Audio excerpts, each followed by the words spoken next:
Yeah, Mr. Mayor, can you hear me? Yeah, we can hear you. All Okay. right, we are now streaming live. Deputy Administrator McDonald, I'm turning it over to you. Okay. Kick us off. Thank you, Mr. Mayor. Good morning, and good morning to the commission members. Of course, Mr. Sims is not with us this morning. He may be joining us shortly, but I'm not sure. So we're going to go ahead with the presentation. And I will be as brief as I can be, Mr. Mayor, and as brief as you want me to be. And if you do have any questions along the way, please feel free to stop me and we'll try to address those to the best of our ability. But to begin, at the last work session and during the last discussion, there were some very good questions from the commission members about some of the reductions, some of the uses of fund balance that were proposed, and we tried to address those questions and bring more specificity into what you've been presented up to this point. So I'll go through the slides, and again, if you have questions, feel free to stop me and I'll try to answer those. But if you'll look on the first slide here, option 3 at the top, this is the slide which represents the option that was presented at the last work session.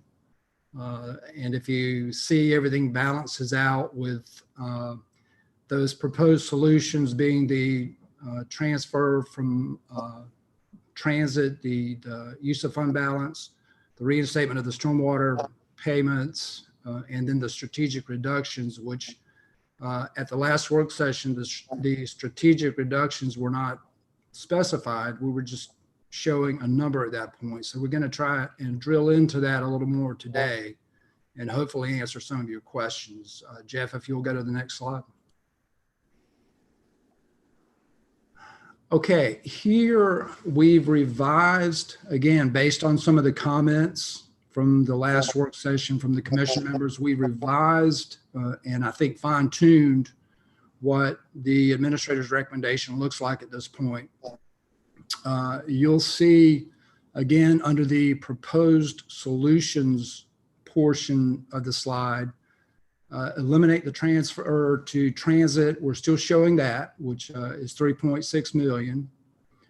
Use of fund balance still showing at 2 million. And if you remember in the beginning, with the original proposed administrator's recommended budget, that number or the proposed use of fund balance was showing at I believe 4.3 million. So that's been reduced down to 2 million. We're also showing here the reductions submitted by departments and what that means at this point is we discussed, I believe with the commission, the potential of a 2% across the board reduction for all departments. And when we requested from the departments that they give us what that would look like for their individual departments, many of them responded. Some of them simply said they couldn't do it, that it would cripple their operations. So the $1,248,700 showing as the reduction submitted by departments are those responses, a total of those responses that the departments gave us, again, in response to our request for a 2% across the board reduction. Below that, you'll see 2% reduction to outside agencies. I don't know that we discussed that in the last work session, but we thought for the sake of consistency, if we're going to request that our general fund departments or general operating departments make those 2% reductions, that it would be consistent and perhaps fair to ask the outside agencies to make those 2% reductions as well. So that 56,840 represents the reductions that coincide with the outside agency reductions. We also drilled into some of the specific areas within our budget. And you'll see there a 25% reduction in travel and training. We thought that certainly that was an opportunity to make some reductions across the board. And in light, obviously, of our situation with COVID-19 and the pandemic, travel has been greatly reduced anyway, and so has training. But so we made a 25% reduction across the board in our training accounts, which represents that $126,700 amount. The next line, the GMAB's contribution adjusted from 8.2% to 7.52%. If you remember at the last meeting or during the last discussion, that 8.2% is what we were showing as what our increase would be from the GMABs for our pension plan. And luckily, our finance director, Ms. Williams, had some discussions with GMABs and was able to bring that amount of the increase from 8.2 or the amount of 8.2% down to a 7.5% amount, which will save us about $600,000 in next year's budget. So that was a help as we go into fiscal year 2021. Administrator McDonald? Yes, sir. Okay, this is fantastic. I love your cadence going through this. And I'll preface my statement with the following. Now that this is our third meeting, generally we will just go straight through this, but what I want to do today is let's take a few questions in motion, if you don't mind. I know the commissioner from the 9th, he's probably got a couple of questions. And I see some hands, so let's just take a couple of questions in motion now that folks have had a chance to kind of digest it. All right, I'm going to go in this order: Commissioner from the 4th and then the 6th, okay? Yes, sir, thank you. Mr. McDonald, I have about 3 questions. I've seen this before, but I didn't get the gist of it. Well, we're eliminating almost $4 million to transit. What are we losing? That's a very substantial amount of money. What are we losing when we do that? All right, Donald. Yes, sir. Yeah, I can, I'll give you an answer. And if you need further detail, I'll ask Ms. Williams to chime in. But yeah, basically what that transfer is, normally each fiscal year, there is what I would call a subsidy from the general fund to the transit department for its operation. This year or the coming year, that subsidy is estimated to be about $3.8 million. Because of CARES Act funding, which has been received for transit, we believe that, and we're comfortable that that 3.8 will be covered for fiscal year 2021 by the CARES Act money that has been infused into the transit program. And therefore, we would not be required next year to transfer that money from the general fund to transit like we normally would. So that's what that relief of the transit burden is, if you will. And I hope that answers your question. Yes, yes. In fact, we've already received a certain amount of money from CARE. So has this nearly $4 million already been infused to transit, or is, I don't want to say the term you use, where we intend to or might or whatever? Has that already been locked in for transit, that $4 million? Yes, sir. It has been locked in, and it's a guarantee of funding through the CARES Act. And again, I'll ask Ms. Williams to chime in if there's anything that she might add to that. But yes, that is locked in. All right, thank you. Second question. This is a direct distribution from the FTA. Okay. Donna and Commissioner Science, pause for just a moment. That amount should be upwards of $6.9 million. Is that not true? That is correct. Okay. That is correct. So I want to make sure everybody's tracking. We talked about this earlier in the year. The commission moved to receive those funds. We were simply just waiting on them. And I think what we're hearing today is that those dollars have already been received at this point. So this is certainly fine. Continue, sir. In reference to GMAB adjustment, I just need to get a little clarity on the fact that we could drop almost, I guess, 0.75% with no issue. So can we get a good clarification on that? You said, Mr. McDonald, you said a finance director worked this out. So can we hear the details of that? I'll be happy to address that if that's okay. Please. All right.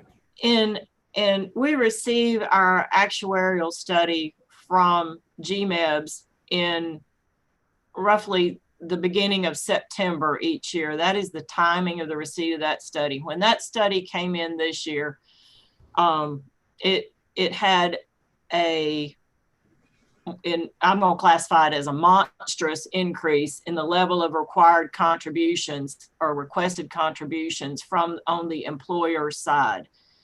Our contribution rate was 6.2%. That actuarial study bumped that rate up to 8.2%, which translated to over a $2 million increase in the level of our contributions. So there were a couple of things that affected that huge increase as when I got it and started talking to GMA to get them to talk to the actuary and help me to understand why that we've never seen an increase like that. A couple of things happened. The valuation date of the assets was March the 31st. So as you know, March the 31st of this year, we were beginning to see severe impacts in the market from the events of the pandemic. So the asset valuation was at an all-time low. The other thing that happened at the same time was the change in the mortality tables that we've kind of talked about a little bit. We knew it was coming. People are living longer. So the expectation of the level of funding that is needed from these pension plans with guaranteed benefits increases due to that. So all that happened at the same time that contributed to this huge increase. So I contacted GMA and I asked them if there was a methodology that we could fund the increase that would, number one, still keep us in complete compliance with the state of Georgia regulations and the regulations of the pension document related to our required level of contributions. The answer was yes. And to kind of sum this up, what they did was they took the necessary increase, and instead of having all the impact in a shorter period of time, what they have done and are comfortable with that will still keep us in compliance is spreading out that increase over a little bit longer period of time. You can look at it like maybe financing your car over 3 years or over 5 years. The term that they use in the pension world is smoothing. So what they have done, that is not, that 600,000 that you see there is not a decrease in what we were putting in the pension plan. It is a decrease to the increase that we were being asked to contribute to the plan. But this is in complete compliance with our regulations. It just gives us a little bit of relief up front in a year that, quite frankly, I think we do need some relief. The actuary will be available at our next pension meeting to have a fuller discussion of this with you guys, but I hope that's a decrease to the increase. We're still going to wind up putting another $1.2 million in the plan over the level from 2020 on the general fund law enforcement side, but we instead of close to $1.9 million. All right. Thank you, Ms. Williams. Thank you, ma'am. Okay. All right, so I'm gonna before I turn it to the commissioner from the 6th, I'm gonna lean in on that just a moment because I'm still concerned about it. I understand, Donna, the notion around smoothing. What is the impact from the standpoint of individuals' retirement?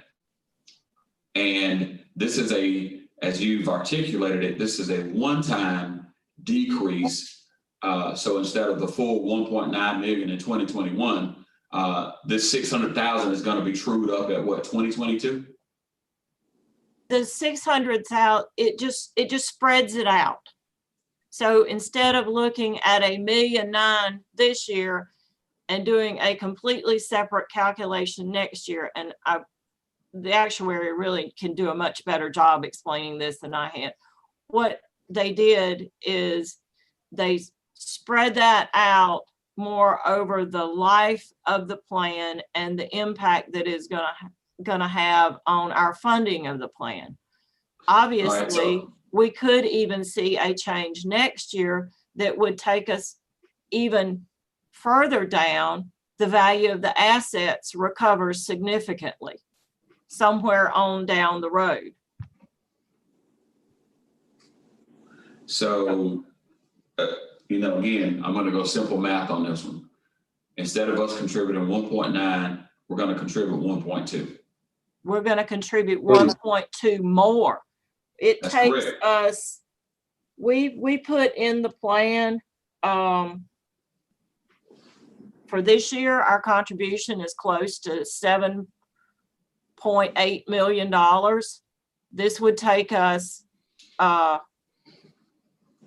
further on up. No, that's 7.8. That I'm sorry, that was the wrong number. This will take us closer to what they estimate a total contribution of somewhere around $8.2 million. We don't have, they're redoing the numbers, but this is the number they have given me to work with for budgeting purposes instead of the number that came forward out of the actuarial study. They are comfortable with this number. They have assured me that we are still in full compliance with our pension document and the regulations for governing these pension plans by the state of Georgia. All right. I'm going to put a question mark there. We'll come back. Commissioner from the 6th, and then I'm going to the 9th. Thank you, Mr. Mayor. I believe that my question is in the same conversation. Ms. Donna. Yes. How is that actuary person, is that on our end, or is that just a form, or is that coming from GMA? It is the GMA actuary that does this study for our plan. It is Siegel. Mr. Joyner has appeared in front of the pension committee before, or his representatives. As our plan administrator, GMEBS is responsible for procuring the actuary and having the study done each year. So have you, excuse me, I'm sorry. Was he the person you were speaking to around this? I was speaking to him through our administrator, which is GMA. Okay. All right. Thank you. Did you got this conversation in writing? Yes, yes, sir, I do. Okay. Reason I'm asking yes, sir. I have their assurance that that we would be in compliance, and right now this is the estimate of the difference. Okay. All right. Thank you, ma'am. I'm through, Mr. Mayor. Myself, Commissioner from the 9th. Thank you, sir. Thank you, Mr. Mayor. Don, I got a couple of questions here. And first of all, I guess the CARES Act funding you were talking about for the transit. What other areas are CARES Act funds coming in for our cities? Because the transit is not the only department that's having an issue because of the COVID. So I'm hearing about funding for transit. How does that fit into our budget as a total, if that makes any sense? You know what I'm saying? I think so. Okay. This amount that you see here, there, in addition to the $10.3 million that came from the state to Augusta, there were pools of money that came directly from other areas. Like this particular pool of money that we're talking about for transit came out of CARES Act for the Federal Transit Administration, FTA. That was restricted to use by transit. There were funds that came from HUD for housing and neighborhood activities, and there was 19 point, can't remember exactly the number, that came from the FTA for airport. But those monies cannot be used for anything except those particular purposes. So this money that you're looking at here, this $3.8 million, simply uses the FTA money for transit instead of the money that the general fund traditionally has had to put forward to prop up transit. Okay, and I get that. I guess my question is, there was no other monies coming because the city of Augusta itself, or I guess Atlanta, whatever city it is, still dealing with the COVID-19 like everything else. But certain entities like the airport, the transit have got a FTA situation or a federal situation coming in for them. Do we have any other monies? Not at this time, sir. The other funding phases that would have come to Augusta, the governor redirected those funds. So as of this particular moment, the city of Augusta does not have any further CARES Act money designated to us that has been made known to us. Okay, let me go a step further. Since we are not using the ambulance service, have that money played any part for next year? Since we're not, we suspended that for a year. So how do those funds play, and what was those funds? I guess I need a number of what that would have been if we had to use that. So Commissioner, before we get to that point, I think we need to clarify that we have not suspended service at this time. There's been a motion by the commission and a vote to look at what the impact will be over 30 days and then come back before implementing that. So. Okay, and I agree, Mr. Mayor. I need those numbers though. We plan the budget now. We can't wait 30 days out and then come back and get those or know where they are. So I'm just trying to get a handle on it before the time period is up. I understand what the vote was and what we're supposed to be doing, and hopefully we plan to do that. I hope we just not we say that then get back into it, because that's gonna cost us additional monies. Because when you're talking about the subsidy we was paying plus what it costs to do the service, we hadn't, I don't want to get off this budget, but we had some issue with the fire department. That's one thing, but the cost related to that is in this mix as well. So I'm just trying to get those numbers from the person who has those numbers. I'm glad Don is there, because I certainly couldn't do it, to understand a little bit better. So if I can get that answer, I would appreciate it. Yeah, I absolutely want to get you an answer. Donna? Sir, the only impact in the general fund, which is what we're discussing right here, is the subsidy that is currently being paid, which is $600,000. And as of this particular moment, I don't have any information that tells me anything different. We do, as if we go on through this presentation, we do make mention that, there could be an impact to the general fund should that subsidy change. But right now, sir, we don't have that information. But we are aware that there is a possibility, if we can just kind of move through the presentation here, maybe we'll, Yeah. So Don, let me ask you this then, and I hope we can continue this. We got a good dialogue. I appreciate everybody patient. I've been trying to do that myself.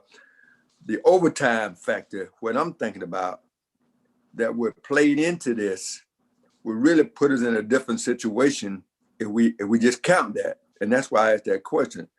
Just with the fire department, with the overtime factor that was going to be placed there, and that's not on the table now, but those are still dollars that I need to know as an elected official, that I need to understand better how they would have played or could have played, and just keep that in the back of your mind. I'm gonna move on because I see okay. We don't have all that. The budget cuts. Now I heard the assistant administrator say that some departments said they couldn't do it. If we ask the department to make those cuts, how can they say they can't do it? What department's going to be affected, going to shut down if they take 2%? If Anybody? we've got some further information a little bit further into this as to what was submitted by what departments. We've also had some discussion that simply because of the impact of those reductions on some departments, they did respond that it would impact their service levels. Now, if the governing body decides that they are going to implement those, then it would be left to those departments and elected officials to figure out how to live within the prescribed budget that's adopted. Well, okay, Don. What I'm trying to figure out what did every department answer your request or the request that the commission sent as far as making the cut? Every department made the cut. They say they wasn't gonna make the cut. How did that work? There were 3 types of answers. There were answers from departments that submitted the required cuts.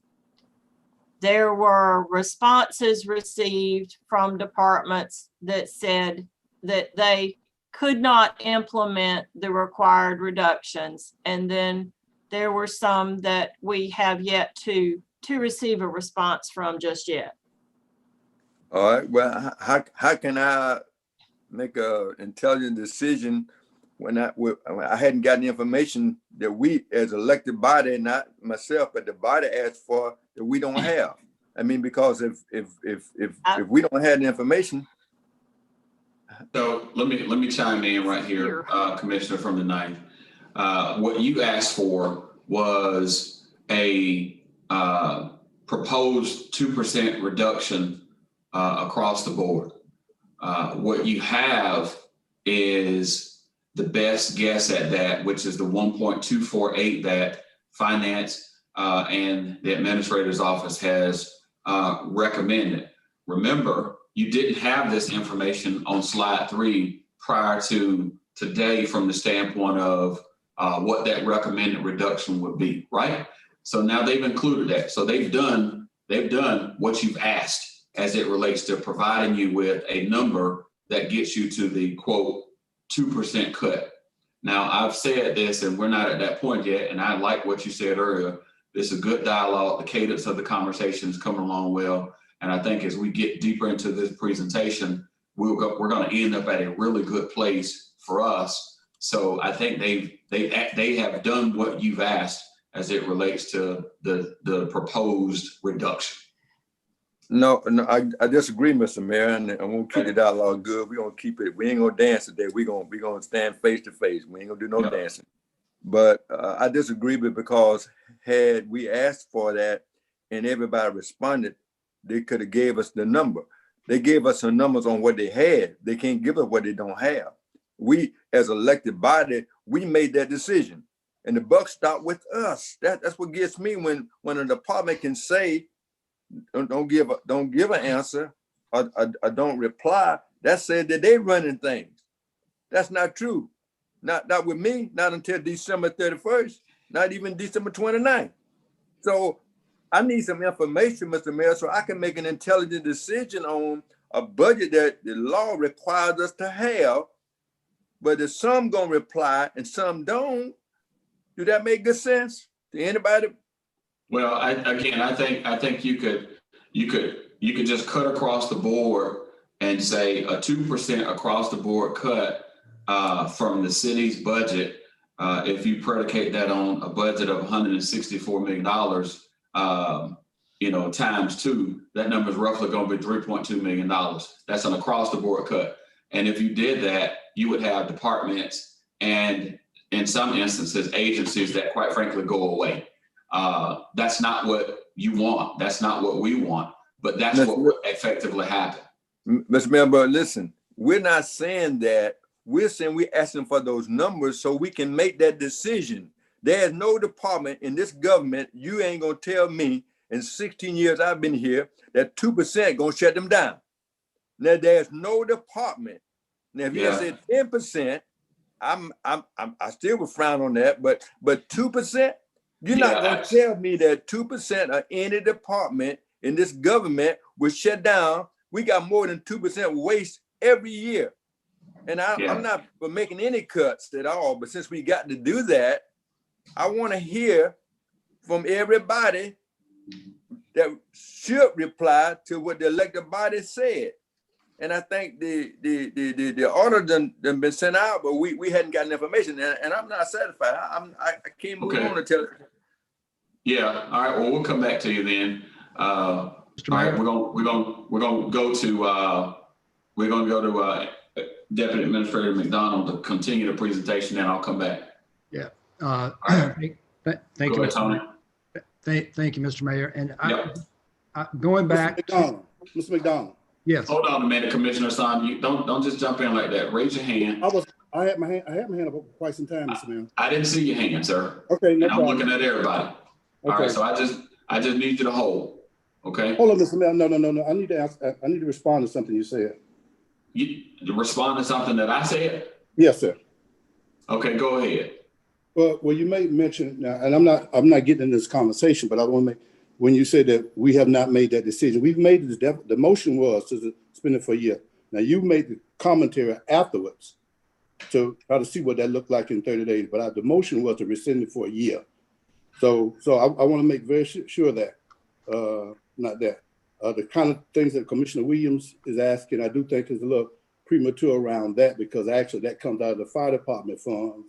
And so that's a whole different element, I believe. I could be wrong on that. That's correct. But that motion has been made, Mr. Mayor. So I'm not disagreeing with your motion. Okay. I'm not disagreeing with your motion at all, Commissioner Son. Let me make it abundantly clear. I know clearly that you made a motion and said we should suspend fire service for a year. You then came back and said, well, we need to look at what the impact would be after Attorney Brown stepped in.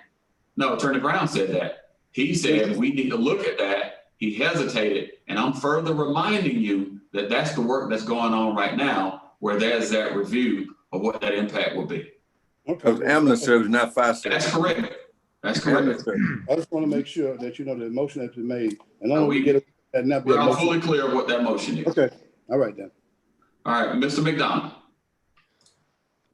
Yes, sir. Thank you again, Mr. Mayor. And just to chime in for a second on the question on the ambulance service, and Mr. Williams made an excellent point. We do need to know what the ambulance service right now is costing the city of Augusta, and we are actually working with the fire chief and with finance to get to those costs. And it's obviously it's more complicated than the amount of the subsidy that we paid to go across, because you got to look at the operational side, which is within the fire department.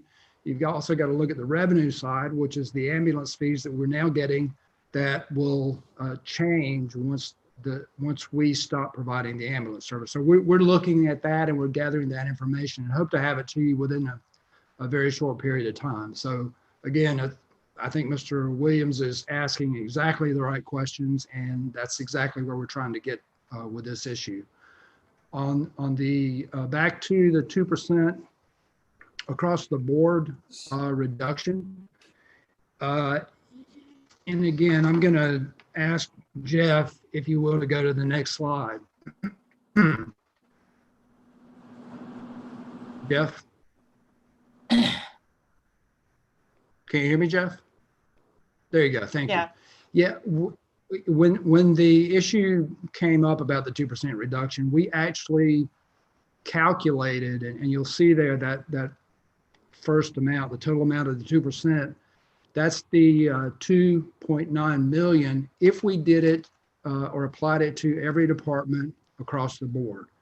The second amount, and the amount that we've actually put into the budget numbers at this point, is that 1,248,000, and that again represents the amount, the total amount from the departments that responded saying, this is what I'm going to be giving up, or this is how I can reduce my budget by 2%.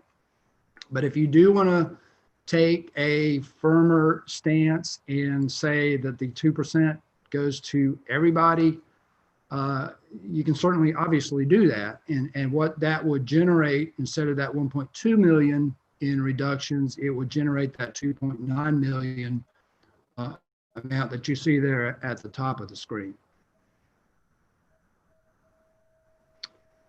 So if you, Jeff, if you'll go to the next slide.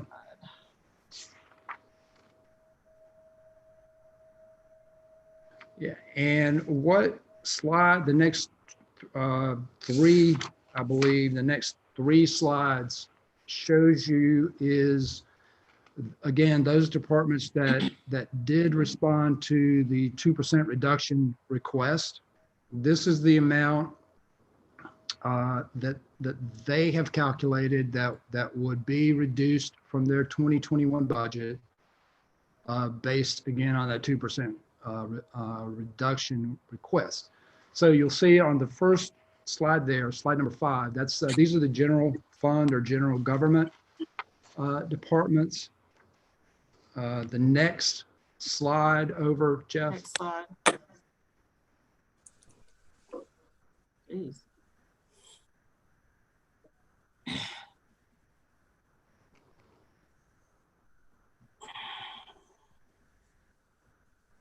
There you go. This is a continuation of the breakdown of how that 2% would work out. That first grouping is the judicial services departments, and that 103,000 is what their contribution would be, or their reduction would be under the 2% scenario. Below that next grouping represents the public safety departments. And when you total those reductions submitted by the departments, you're looking at 168,166. And then finally on this next slide, these are the other funds which are, at least in some way, tied to the general fund. You'll see public works, the reduction would be 112,985. The recreation department, 216,500, and then finally the total of the other funds will be 92,900. So when you add all of those numbers up based on those groupings that I just went through, that is where the $1.2 million that we have in the budget at this point, that's where that total number comes from. Mr. Mayor. Commissioner from the 5th. Go ahead, sir. I just wanted to make one comment, and that is we're in a day and time when tough decisions have to be made. And imagine that we make those people who are directors of each department directors, because we know they're people who can make tough decisions. So I understand when people want to kind of protect their grass, their ground, their what have you, but tough decisions have to be made. So I think, we need to push the 2% across the board. Of course, as the year goes on and we need more money or what have you, because we're only doing the 2 million out of the contingency fund, we may have to dip back into it. But I think that tough decisions have to be made in tough times. Thank you, sir.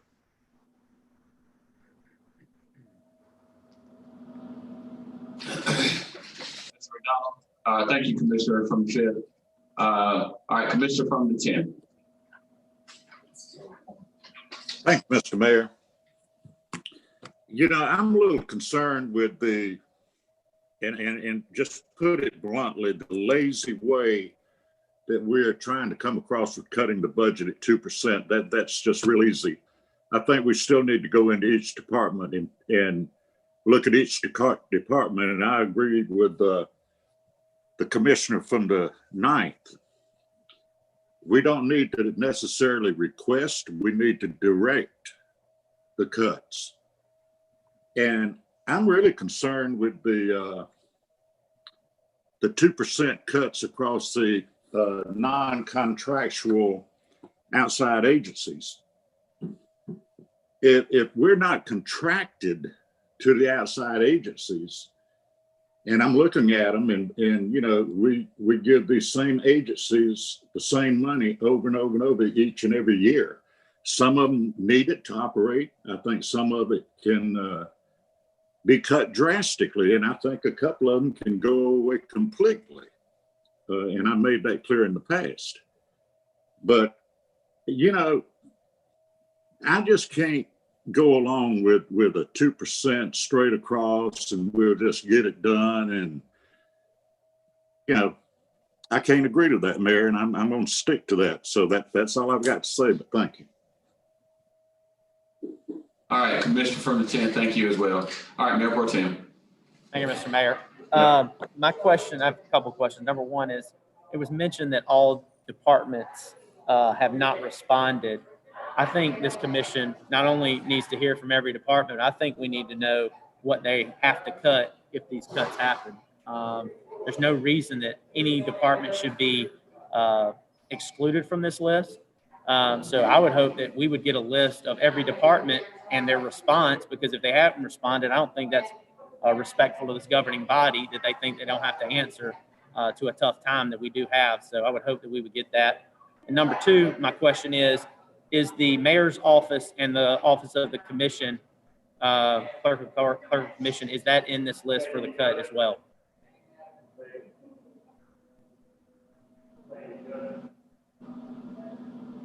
The mayor's office is not in that list. The mayor's office would have translated to $24,000 in terms of cuts, which would have eliminated a part-time position that we have. 2%. If you go back to the previous slide, I believe previous slides 6 or 7, you've got the clerk and the commission, those numbers on page 5, $8,200, commission $7,300.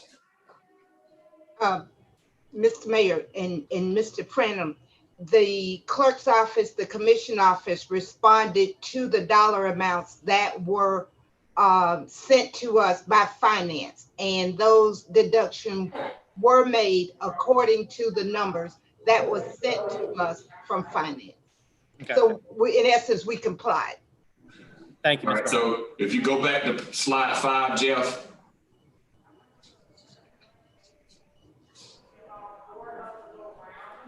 Slide 5. Previous slide? 5, Jeff. 5.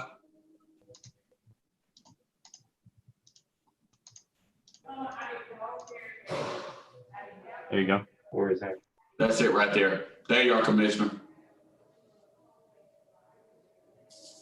If you insert the mayor's office in there, it's 24,000. Where's your office at? That's what I said. If you insert it in there, it would be 24,000. A 2% cut is 24,000 for your budget. Yeah, that's the number we got. Okay. From finance. Thank you.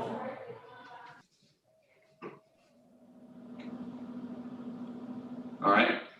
Tony, continue. Okay. Again, moving on beyond the 2%. Mr. Mayor. Hold on. Mr. Mayor, my hand again. Hold on 1 second. We got the hand up. Commissioner from the 9th, go ahead. Yes, sir. The mayor's office is not in there if you insert it in there. It needs to be in there, Mr. Mayor, so everybody be across the board. Now, we're not going to start this up and down thing about who can be inserted. If we got to make some tough decisions, District 5 Commission just said that. It's a tough time. You've been talking about how this COVID-19 has affected this government. It ain't just affect everybody else and not the mayor's office. If it's going to be across the board, it needs to be across the board so everybody be eating out the same trough. That's simple as that. So I don't understand how we can do all this. And I tried to look at that when the assistant administrator put it up, and I missed that. But the mayor pro tem brought that point out, that if the clerk's office doesn't reply, finances send you a request for 2%. I think you said what, 24,000? Is that right? Finance. Yeah, but that can't be right. Finance. I'm talking to finance. I'm talking to Donna Williams right now. What was it? What was the number, Ms. Williams? I am attempting to get to that spreadsheet because I don't have it up in front of me because I'm looking at the screen on the Zoom meeting. It's kind of hard. Yeah, it is. It is, and that's why I missed it. So I will try to get that I'll try to get that screen up here in just a minute so I can verify any department that y'all might ask about. Okay, well, the ones that come not back to me in just a second. All right, we'll come back to you in just a second. Man, we started off pretty good. I don't think we end that good though. We're gonna end up fine. We're gonna end up just fine. Okay. Let me. Fast, Gene. So let's go back to that slide 4. Let's go to slide 4, Jeff. So Donna, you can find that number and probably quicker than we can. We'll come back to you. I will. But okay, thank you. And this 2.9 million right here, the mayor's office is included in that number, okay? Every department. Everybody's included in that 2.9. In that 2.9, everyone funded by the general fund and law enforcement is included in the 2.9. Is included. That's the 2.9 number. Hang on, I got the. How would I know that, Donna, if it was absent off the list though? How would I understand that? If it's not, sir, I can certainly send you our worksheets. No. I get that, Donna. Right. Trust me, I get that. I'm saying this morning, looking at this presentation, and if I didn't know that was in there, and I seen the list and the mayor's office or any other office, this ain't about the mayor now. This is about we asking for a cut because of the crucial time we're going through right now, and certain people want to hold back and do what they want to. When we talked about last meeting was operational cuts or precisional cuts and stuff. I disagree because I don't know when that'll come in and who would get the cut. So we need to have everything on the table so everybody would know. Okay. So that, and I'm glad to know it's in that top number, but that top number is 2.9. 2.9. You're correct. So. Okay, I have the spreadsheet that we calculated the 2. How much would the mayor's office should have been? He said 24. $9,882. That is Why the you mayor's think office and my brother's keeper. I thought he did good in math, but he failed math. Trust me. Well, I think at this point you should be, and he's offering the 24. I think y'all should maybe take him up on it. No, we ain't doing no taking. No, ma'am. We this ain't no offering and taking. If we're gonna make the cut, somebody else can offer something as well. Now what we gonna do? You gonna get more. We talk about this the last meeting as well. Now we talk about the last meeting how some change has been done in the mayor's office. I asked the question: what's gonna happen budget season? I knew this was coming down the pipe. We asked those questions. You can't do what you want to do now. This don't work like that. This ain't Burger King. All right. Tony, continue. Mr. Mayor, I still have my hand up. You didn't. Okay, I didn't see your hand. Go ahead. I'll wait. Go ahead. No, you go ahead and ask it right now. Well, Ask the question right now. I mean, this is, as I said earlier, the cadence is good. Let's just ask the questions, put it out here. Okay, Mr. Mayor, so are we gonna deal with the 24,000, or are we gonna deal with the 9,800? We do, I mean, everybody. Whatever finance, we're gonna deal with exactly what finance submitted. The same thing that was done for the clerk of commission, the commission, and every other department that gets you to the $2.95 million. That's what we're gonna deal with. Okay, Ms. Donna, I'm gonna That's ask what we're dealing with. It shouldn't be that many. What departments, or what, if not departments, what personnel, working from the mayor's, I use the mayor's office, I'm trying to figure out how to categorize that. Who did not, who gave you, since you said they couldn't make the cut? Who that was? Okay, now I got to go to a different So list. let's do this. Yeah. In the presentation. Let's do this right here, Commissioner Son. I think finance can give you that list and on short order, but let's not dominate the better part of the rest of the presentation. And then I'm gonna come back to Donna on that, okay? Okay, all right. Yep. So if you did the math, you can see that that's $1.7 million that you're missing from that conversation. And that translates into X number of departments, okay? You're correct. So we'll come back again to the commission from the 9th point. I'm gonna jab back at him. I was pretty good in math. Okay, well, All right. it don't show. I thought earlier when you was giving those numbers, you were pretty good, but this last response don't show that you were pretty good in it. Yeah. All right, Tony, go ahead, sir. Thank you, Mr. Mayor. And I think we can wrap this up, at least from my end, pretty quickly. I'm going to move on to slide number 9, Jeff. Yeah. You'll see here, these are a couple of issues that came up at the, excuse me, at the last meeting. And the first one we talked about briefly, the possible additional ambulance provider cost. Again, that information and those costs and revenue Or you can really say impacts we are gathering now. Hope to have that in the next, hopefully in the next couple of days. So we should have better information for you really soon on what impact suspending our provision of ambulance service is going to have on the city and on the budget. That second item you see there on that list, information requested from the top 10 departments in overtime costs. Moving to the next slide, we are showing that information.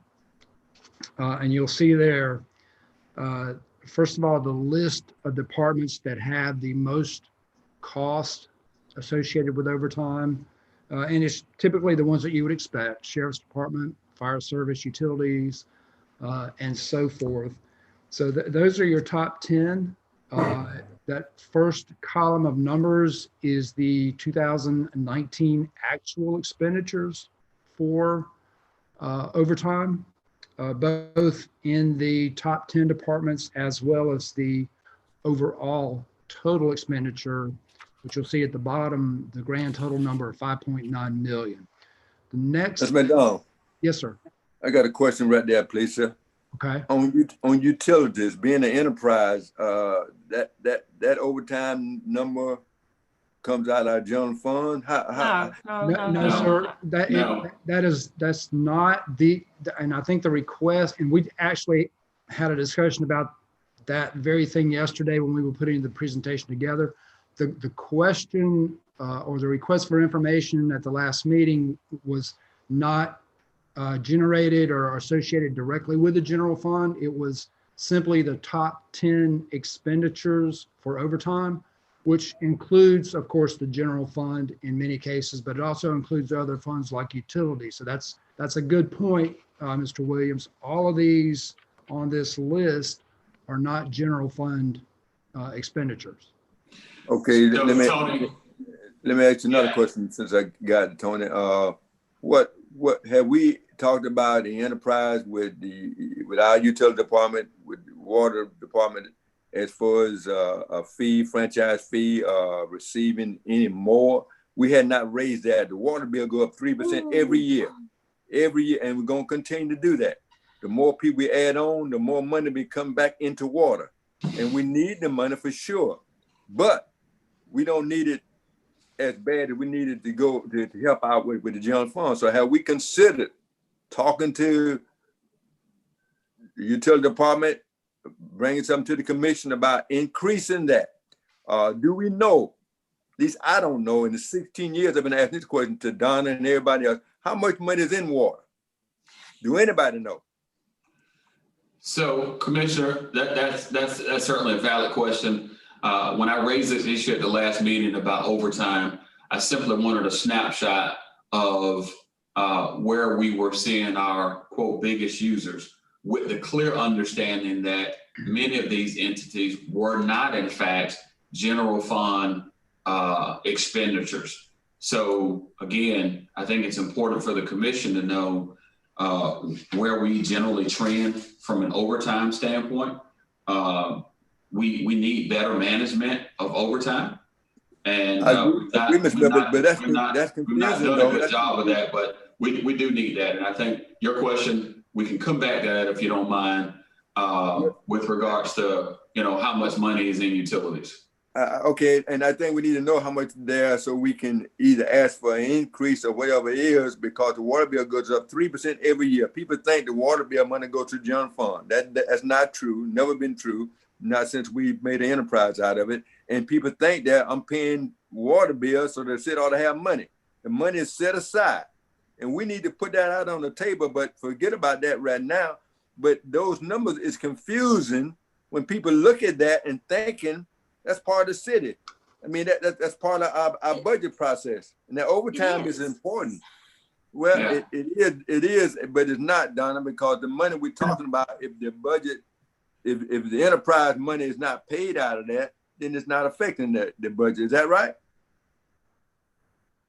Sorry, the utilities department, as well as the other enterprise funds, are charged a franchise fee.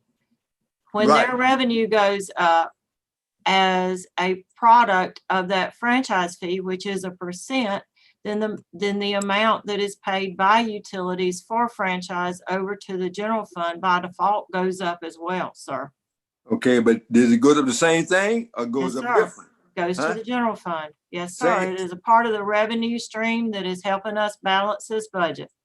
Okay, but so I've been wrong all these years thinking that the water bill goes 3% and the general fund or the donation that we get, it doesn't. So I've been wrong. It does have an effect on it. Yes, sir. It does increase the amount. There's a corresponding effect on it. I'm going to go to the commissioner from the 4th, but I want to remind everyone that from an Augusta standpoint, from a budget standpoint, when we talk about total budgeted revenues, there are 4 major sources of budgeted revenues that generally equate to about 75% of our revenue mix. That's property taxes, sales taxes, franchise fees, and charges for services. That's the revenue mix that we generally see that translates into roughly about 75% of our budget. And that is how we're balancing the budget every single year. So, Commissioner, every time there's that subsequent increase, those dollars through that franchise fee, you see a corresponding return to the general fund. All right, I'm going to go to the commissioner from the 4th, and then we're going to let Mr. McDonald close out his presentation, and then we're going to have some more conversation. All right, Commissioner from the 4th. Thank you, sir. I just want to make 2 points here. First off, on this overtime chart, there are 4 entities on there that has nothing to do with the general fund. And that will be the fire department, utilities, environmental services, and the airport. Those are, and 911. Thank you, Ms. Williams. And so, though, be honest, those things that we're going to talk about, anything reference to budget, that should have been in a different category. Second thing is when we talk about the subsidy that we pay to our zone provider, that comes out of the general fund. As you look, these enterprise funds, There's no transfer or exchange of money other than that particular fee, indirect cost allocation, and these things. So as we look at this, that particular provider thing has to come out of this general fund. I think Mr. McDonald was very cautious in his approach, but he didn't say it clearly, but I understand his caution on this particular issue. But no, the fire department does not pay that subsidy. Thank you. Mr. Mayor. Okay, Commissioner from the 5th, go ahead. Yeah, I had one quick question for Donna. Remember, Okay. we had the situation with the courts with the overtime where at least one person was basically getting paid an extra salary on overtime. Have we corrected that? And where's the court system when it comes to overtime? Thank you.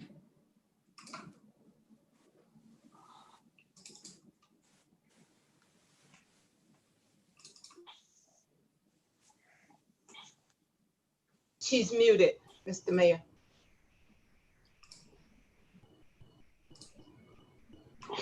Donna, unmute yourself. All right, there she is. Okay. I'm not sure I'm familiar with the situation that you're describing related to a person in the court system receiving an additional salary from overtime. Well, I don't think you. Well, when I say, go ahead. So Mayor. it wasn't a matter of overtime. It was an additional supplement. That issue was raised by members of the commission, which is what the commissioner from the 5th is referring to, and that's the matter regarding juvenile court. That's what he's talking about. Oh, okay. Commissioner from the 5th. That still hasn't gotten to me. Can you clarify what it is you're wanting to what you're asking? Well, as Commissioner Science says, some of these don't have anything to do with the general budget. But I believe coming from the court system, when people, have overtime, it comes out of the general budget. Is that true, Mr. Williams? That is correct. The judicial system is funded from the general fund. Right. And we had at least one person that received probably additional $30,000 in payment that was brought to our attention. So I wanted to make sure that that's been stopped or we taken some precaution not to pay somebody pretty much an additional salary through overtime. Sir, that is. In fact, I think it was brought up by Commissioner Garrett, I believe. No, it was brought up by Commissioner Frampton about what was going on in the court system. People were being paid humongous overtime salaries. Ms. Bonner, Ms. Donna's the supplement. And if a supplement is approved, if a supplement is designated, if it is ordered to be paid, the governing body is going to have. Evidently, what you're discussing is something that occurred in a legal session or an executive session that I was not involved in, and I'm just uncomfortable trying to catch up here on the floor. So Donna, let's just suspend. Everybody suspend. Commissioner from the 5th. I know the commissioner from the 6th is itching to chime in on that. I want to take that conversation off the table right now. He's asking a matter as it relates to the courts, particularly with regards to juvenile court and some decisions that the chief judge of the Superior Court made as it relates to personnel and compensation. And we can have that conversation. Let's take it and put it in the appropriate setting for us to have that discussion. So I want to suspend on that and get back to the brass tacks of where we are right now in this budget. But we'll come back to you, okay? Yeah, and I don't mind that, Mr. Mayor. It's just that we're talking about monies that are being paid out and some things that we may need to curb or what have you. So I don't have a problem with that, but But Donna was involved in that conversation, so I'm not understanding why she's not remembering that. But go ahead. Okay, let's close out this presentation, Mr. McDonald, and then we'll come back and just kind of open the floor for broad discussion, okay? Okay, thank you, Mr. Mayor. I'm going to wrap up. If Jeff will take us to slide 11. Again, we've talked about this. We're providing or going to be providing additional information on what the impact of the ambulance service will be for 2021, given the direction that the commission gave us a meeting or two ago with respect to suspending service. So we should be having that information hopefully very, very soon.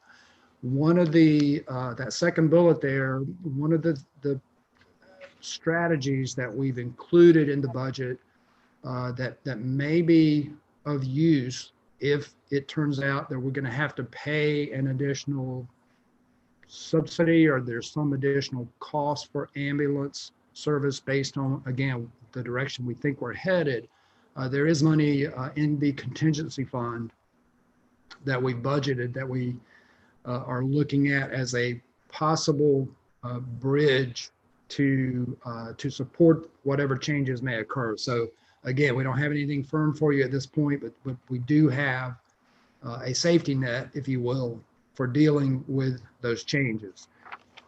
And then finally, Jeff, the last slide. This, Mr. Mayor and Commissioners, this is simply a recap, and I think it's actually a repeat of the slide number 3, I believe it was. All this is again, zeroing back in on the total revised recommendation from the administrator's office and from finance with respect to the 2021 budget. And again, you'll see all those proposed solutions, including the 2% reduction and other specifics that we've already spoken about. So this is the revised recommendation from the administrator's office. And if there are additional questions or any additional information that's needed by the commission to move this discussion forward, then we'll certainly try and either answer those questions or get that information. But at this point, that concludes at least my presentation, Mr. Mayor. All right, thank you. I do want to take an opportunity. Administrator Sims is with us. Administrator Sims, I want to come to you and see if there's any additional information you'd like to add in light of what's been presented at this point. Coming to you. Thank you, Mayor and Commissioner. I apologize for being at the meeting late today. I'd like to recognize Tony McDonald and Donna for doing an outstanding job with presenting at the work session today.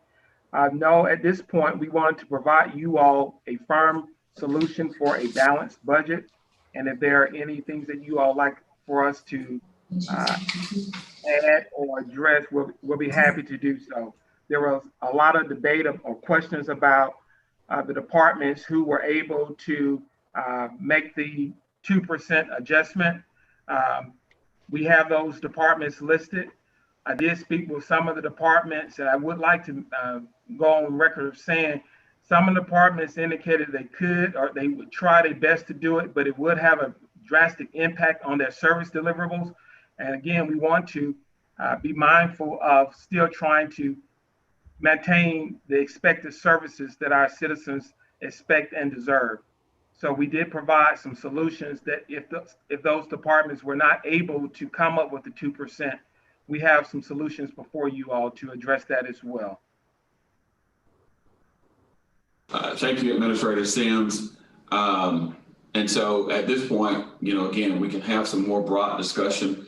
I want to say a few things. One, I do agree. Thank you for the presentation today. I think it certainly provides a little bit more clarity in terms of where we are. I want to remind the members of the commission on a few things that hopefully get us to a little further down the road. On 17 November, we're anticipating that we will have a budget, that we will have a commission meeting at which point we adopt the general budget. That's 17 November. And as we track towards 17 November, we clearly want to make sure that we do two things. In light of where we are for 2020, the suspicion is that we'll have to make a budget amendment, which is part of what this conversation is about, to make sure that we end 2020 with a balanced budget.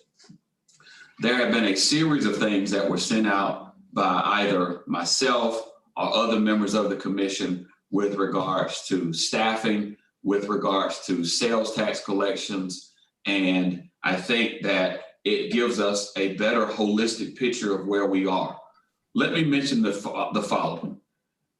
There are four major sources of revenue that represent, again, roughly about 75% of our government's revenue.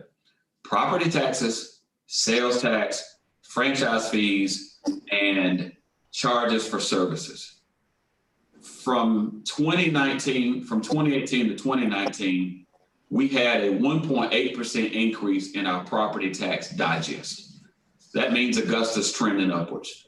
From 2019 to 2020, that number is about 10.7% increase. So we're continuing to see an increase in our overall property tax digest, which bodes well for the city of Augusta, which further highlights and paints a picture that we're not in dire straits.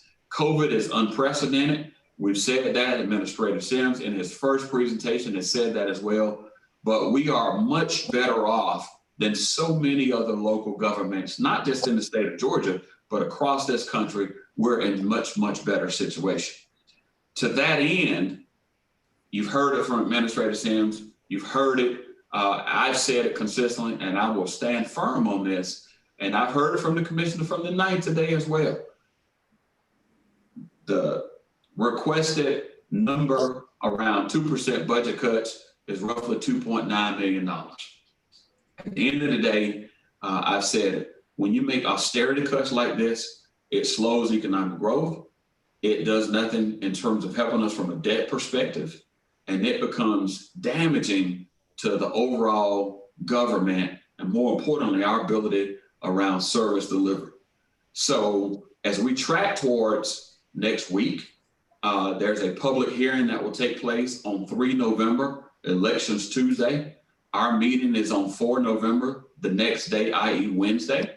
And what I'm going to suggest, again, I use the term suggestions.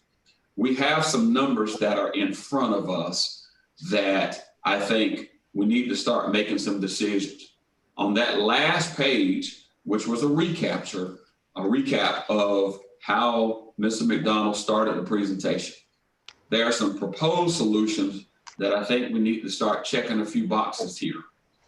Number one, I'd like for us to get consensus for the elimination of the transfer to transit. All right? I'd like to get consensus. No, Mr. Mayor, I recommend, Commissioner Son, you can disagree with me, but I'm going to finish saying what I'm saying. Again, we've had good dialogue. Let me finish saying what I'm saying, and then I'll recognize you and give you an opportunity to chime in, okay? Well, you'll be recognized and you'll have a chance to chime in, and you can disagree with anything that I'm saying at that time. Okay. It do me no good once you get consensus, Mr. Mayor. I think the way I think there's some more questions. Well, I'm not finished yet. So before you try to preempt what I'm saying, let me finish. So I'm going to ask for, again, consensus around eliminating the transfer to transit. I'm going to ask for consensus to consider using fund balance, not of 2 million, but 4 million, which is slightly more than 1 month sales tax collections. And I'm going to ask for, again, consensus around an increased sales tax projection by 1 million. Now I go to that because of the information that was sent out to you all. And what was sent out to you all was the picture of current sales tax collections. And you saw the chart. It's in the June 2020 financial report that Donna sent out to everyone. It's in that, but it also was updated with additional information for August 2020 collections that total $5 million which included an audit adjustment of roughly $2 million. If you look at that chart closely and you compare 2020 to the previous years through 2016, as a city, we are on par with sales tax collections, even in light of COVID, that is consistent with each of the previous 4 years. If you look at it closely, we are on par and it's consistent with that. We're anticipating, based on the data that was sent out to you, a sizable sales tax collection for the month of September that once again will be on par with the previous years while we await October, certainly November, with the masters, even in abbreviated fashion, and then in December.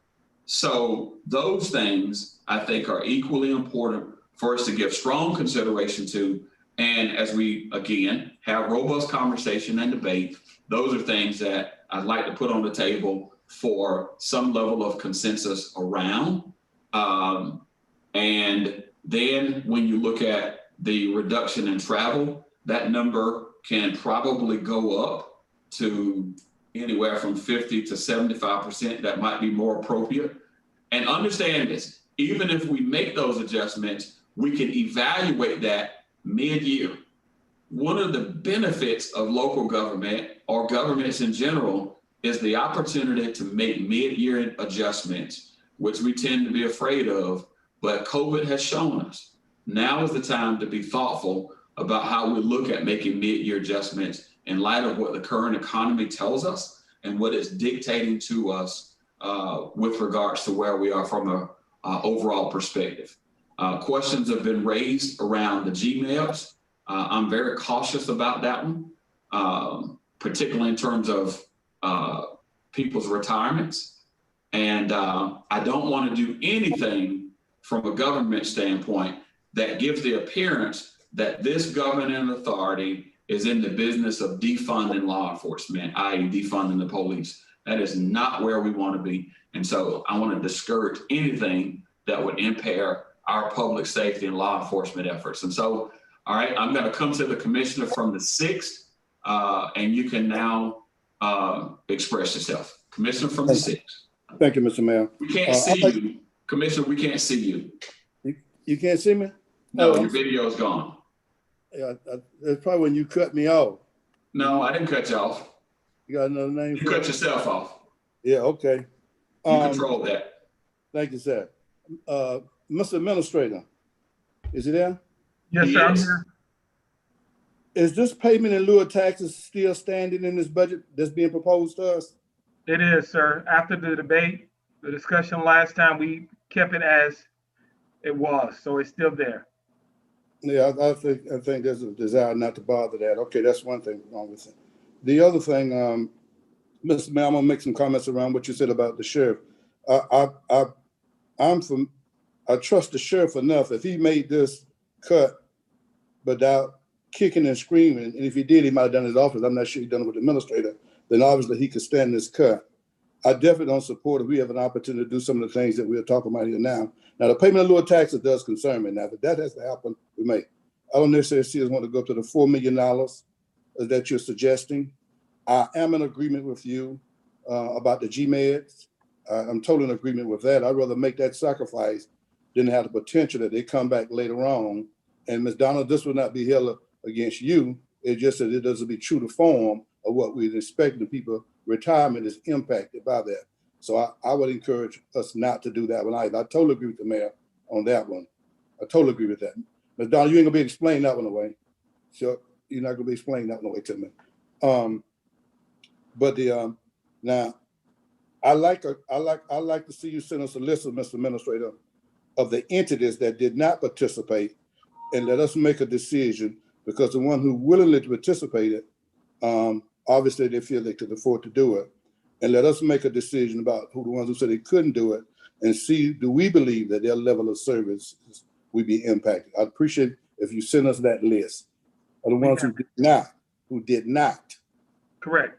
Send it out to everybody and let us make an informed decision. And also send us the amount of money that would have impacted their department or their entity based on that 2% cut. Okay. Thank you, sir. Thank you, Mr. All Mayor. right. Yes, sir. All right. Anyone else? This is time to have that conversation now. All right. So Commissioner from the 6th, this is me coming directly to you. I really appreciate you asking the question about the pilot payment because I would have expected that to have been listed in as proposed solutions, and it wasn't. So I appreciate you capturing that. So I'm going to go back to my preamble a moment ago. Can we get consensus for the eliminate transfer to transit? Can we get consensus on that? Yeah. All right. Number 4. Okay. Yeah. And can we get consensus on taking off the table GMEB's contribution adjusted from 8.2 to 7.5? Yes, Yeah. from 4. Now, can we hear Let from me Don show on hands that? on that. Can we hear from Don on that? I think there's some Yeah, misunderstanding Yeah, on we what can. which is actually being done here. I don't think it's affecting like y'all think it is. So I'd like to hear All right. from Donna. All right, that's I fine. already told us what it was. Donna, again, Yes, sir. This does not impact anybody's pension benefits. It has absolutely no effect on any employee, their benefits, current or future. It is simply a funding strategy that is available to us to pay the employer contribution.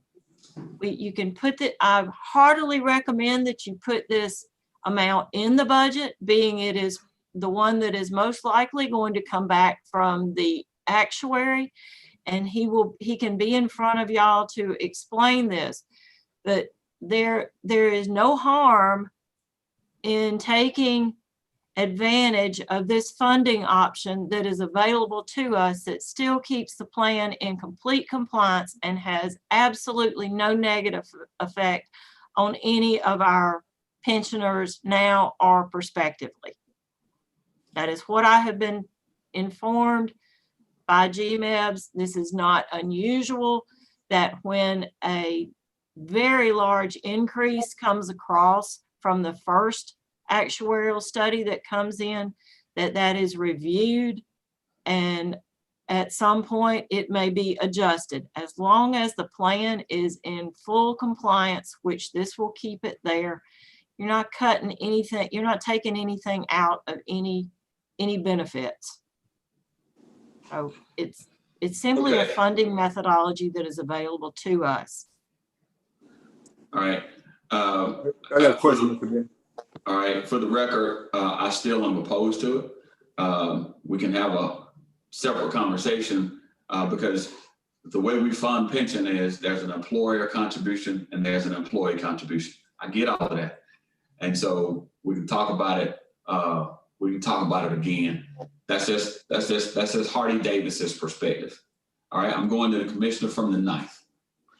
Mr. Mayor, what Yep. my problem would be, my concern would be, what about the maintenance in this budget? How much maintenance are we cutting out of anything as far as this budget going to concern there? With the 2%, Mr. Administrator, can you tell me what maintenance will be cut out or not?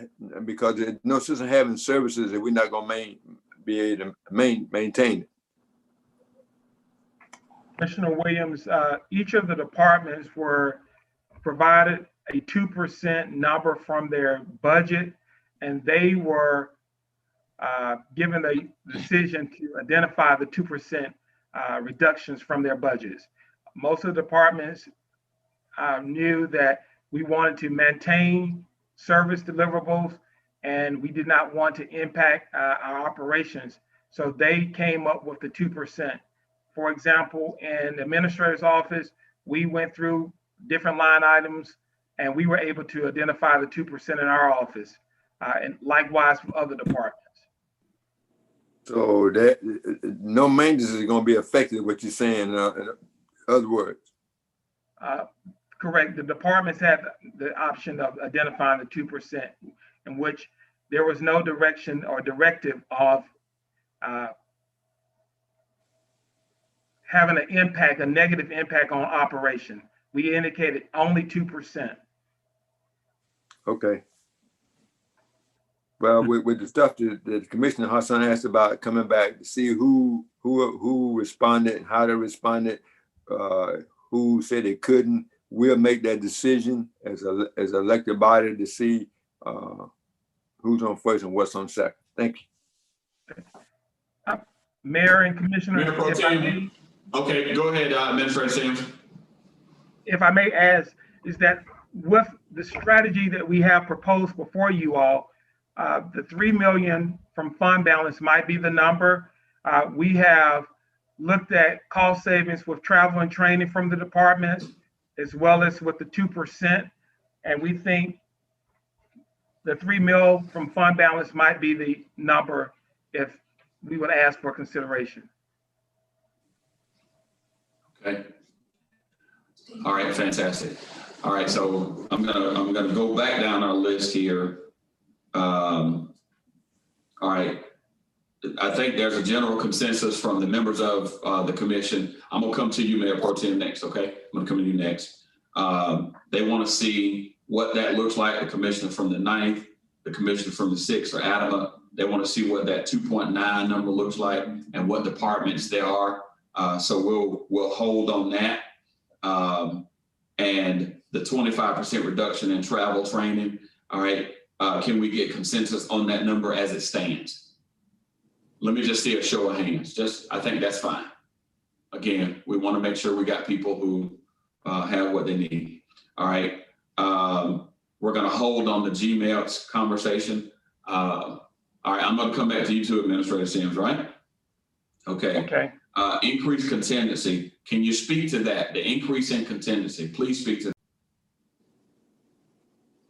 The increase in contingency is based on a lot of unknowns out there. I think Deputy Administrator McDonald indicated we are still gathering the information from the decision about the ambulance services, and that would be the funding source if there's a new additional cost from general funds, if that is the case. Okay. All right. So we'll hold on that as well. Okay. All right. So we're holding on that. We're going to come back. All right. This 2% reduction to outside agencies. We're going to hold on that as well. All right. We're going to hold on that. All right. Hold on, if I may, Mayor. Yes, sir, go ahead. We think if we are also asking all of our departments to do the 2% cut, we think that's also appropriate for the outside agencies as well. Yeah, I don't disagree with you in terms of consistency. I just don't think we need to do either. All right, I'm going to go to the Mayor Pro Tem. Thank you, Administrator Sims. Thank you. Yeah, I appreciate that. So my thoughts are that, number one, we've asked for the departments and what they can cut, the ones that haven't responded, make sure everybody responds. I'd also love to see if we've added, Commissioner Garrett, I think we've added 60 positions since 2016, and seeing if any of those are not filled. And I know we talk about not getting rid of salaries with them because of overtime, but I think, again, we need to dive deeper into each department for that. But I feel like where I'm at is that I would support the transfer fund balance of up to 2 million minus any expenditures that we can get out of the department heads to lower that number. But I feel like 2 million is all I'm going to support based on where we're at. I just think that we have to do something like that. And I don't think that 2.9 out of every department is something that we could realistically do on some of the ones that it would affect drastically. Maybe it's 1%, maybe it's 1.5%. But I don't see how we get to that 2.9 number needed for the cuts for the 2% across the board. So that's kind of where I'm at right now, is 2 million minus expenses that we can find out of the departments. Thank you. All right, thank you. All right, Commissioner from the 6th. No, sir, I didn't have my hand. I'm fine. All right, Commissioner from the 9th. Yeah, Mr. Mayor, I guess my question is there any other equipment, when we spend money, and I know we got a contract, we buy stuff through GMA and stuff like that, But is there any way for this government to move? And I think we're in a good place, like you stated earlier. But is there any way now, coming to the budget season, we can look at how we buy equipment, how we return, turn equipment in, sell equipment? There's a lot of waste in fleet management. I mean, I've been preaching that for a long time. When we talk about using our own building for stuff, we end up cutting employees off or cutting budgets, but we got money we spending in $3.7 million in auto, not repairs, but maintenance. Not repair, but with maintenance service. So if we're gonna be a government, we got to do those things in a way where it'll be beneficial to us, not to do it any cheaper or whatever, but it got to be some cost savings at other places besides on the back of the taxpayer. Do you agree there, Mr. Smith? Well, I do agree with you. You've been on this one for some time, and I agree with particularly the conversation around fleet, because once again, it's a perfect example of where we are decentralizing how we do fleet. You've got some in fire, some in the main organization, some, in central services, and it's worth a conversation, yes, about how do we attack that and make it more centralized, and we can maybe be a little bit more efficient and effective about that. But I think the broader concerns that have been raised today, Commissioner, from the 9th, what I heard, good conversation, really good conversation today, get us to a much better place. I know that there's some heartburn about the use of fund balance, but I say this unequivocally as an organization. It's different philosophies about how we get here. At the end of the day, we are in a better place as a city, a municipality, than most other local governments across this country. And you have these resources to be able to do just this for one time, okay? And so that should take the stress, the strain, and the struggle away from how we get here. You heard the administrator say that number is probably 3 million, not 4, which allows us to make this work, and it gets us closer to closing that gap. And it puts us in a much better position strategically as a city, because what you're going to see again is a projection of where you'll have more local option sales tax through 31 December 2020. And that number will, again, put the city of Augusta in a better and a stronger position. So I'm real pleased with how we've talked about this today and having the hard conversations. I want to pivot and go to the administrator and finance and ask the question specifically because a commissioner from the 6th, he said that, if the sheriff gave this number, I want to ask the question, how do we get the 500,000 from the sheriff's agency? Because I don't think that that's the number that they submitted. I don't think that number is consistent with what they submitted. Donna? Administrator Sims? That is a target number. That number is less than 1%. I can say the sheriff's office, as far as even late last night, the sheriff and I were talking about trying to get to a number, even if it's not the $500,000. They are looking within their budget. They are working to try to get to a number that will assist us making sure we have a balanced budget. So the $500,000 was less than 1%. Yeah, and that was just a target number if we could get to that number. Okay, if we could get to that number, I think that number that they may have submitted was probably about $80,000. I got here late today, so I don't know if we have. Yeah. Okay. All right. So we need to revisit that as well, which is why I held on that.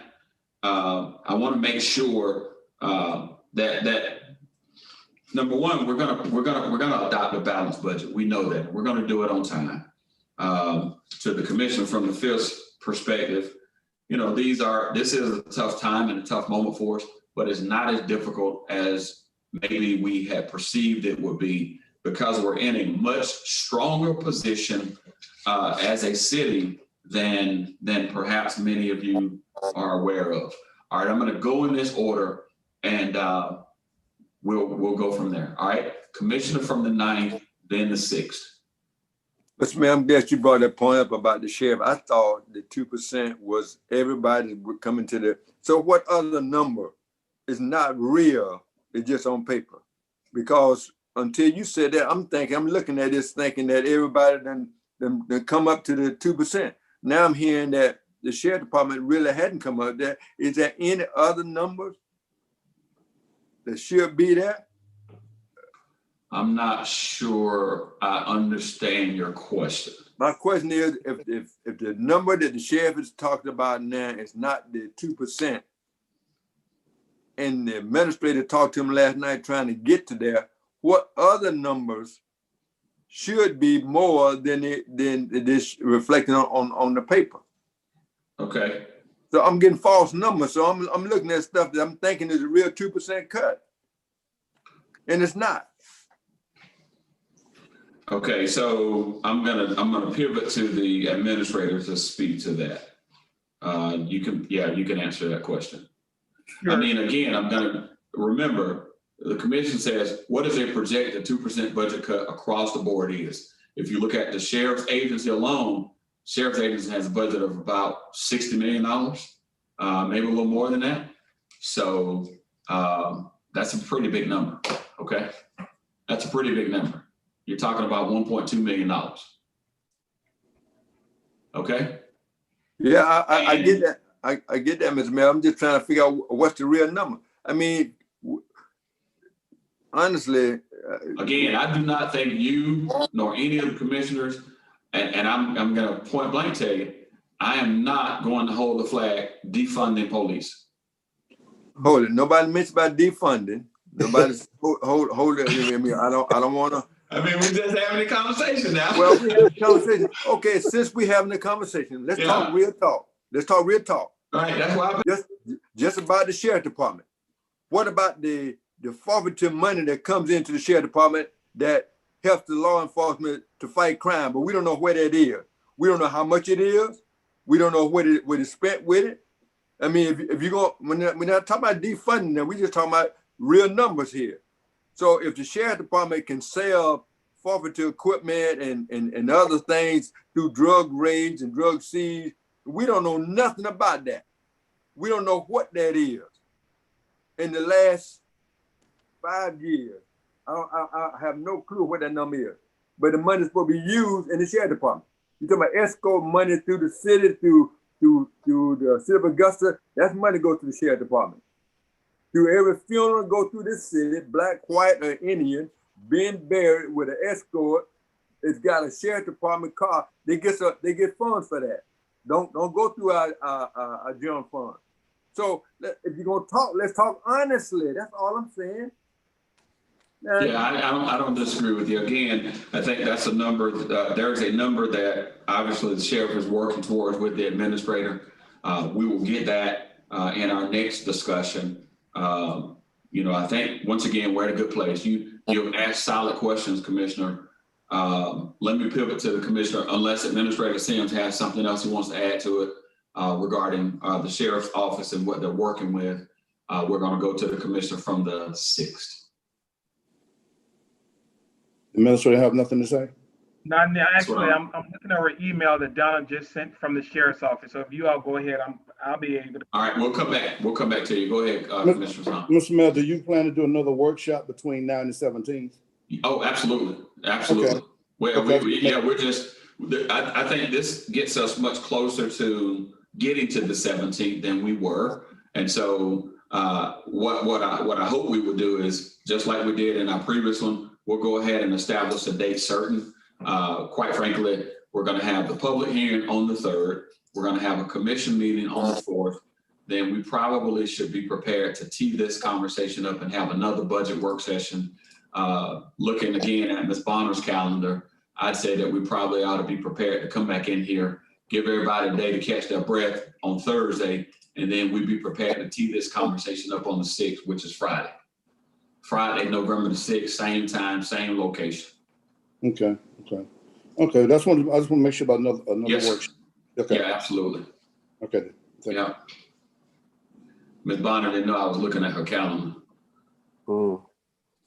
Mr. Mayor. All right, Commissioner from the 5th. Yeah, I think I we've know had a you have great eyes everywhere. Ms. Vaughn, they be creeping. I mean, he has eyes everywhere. It doesn't surprise me. I'd be surprised if he didn't. Mr. Mayor, Commissioner from the 5th. what I was about to say, I think we've had a great meeting today. I think you've given us a lot to think about, but we got to know when to cut it off and give people a time to go back and think about what was said. You said you're going to have another meeting. Yes, sir. So I think this was about run out. Thank you, sir. You adjourn the meeting, William? I love it when the commissioner from the 5th says, my unidentified role is that of timekeeper, gatekeeper.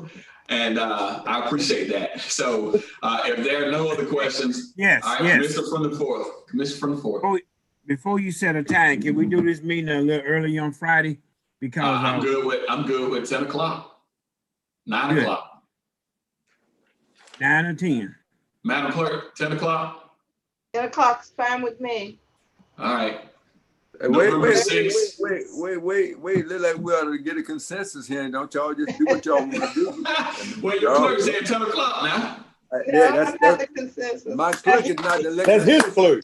That's his clerk. My clerk is not the elected official. Oh, my Lord. All right. Touche. All right. Mr. Mayor, if he'd have called that shot, it'd have been okay. That's his. That's exactly right. Well, all right, Commissioner from the 10th, are you okay with 10 o'clock on Friday, November the 6th? Yes, sir, I am. All right, Commissioner from the 9th. 11 o'clock is good with me on Friday. Is 10 too early? Yeah, I don't get up early. I ain't got time to deal with y'all that early. All right, let's do it at 10 o'clock. I'll buy you breakfast, and No, you won't buy me. You won't buy me, bro. You might go get in bed. He say he don't get up. How you gonna get it? All right, a date and a time certain, 10 a.m. on Friday, November the 6th. All right, we'll have the coffee pot warm by the time the commissioner from the 9th shows up at about 10:45. Okay. All right. This has been a great conversation. I really appreciate the commission for just willing to talk about the issues that are important so that we can get to a good place. Administrator Sims, thank you and your team for today's presentation. And we look forward to meeting again on next week. All right, everybody have a safe weekend. Thank you all. Thank y'all.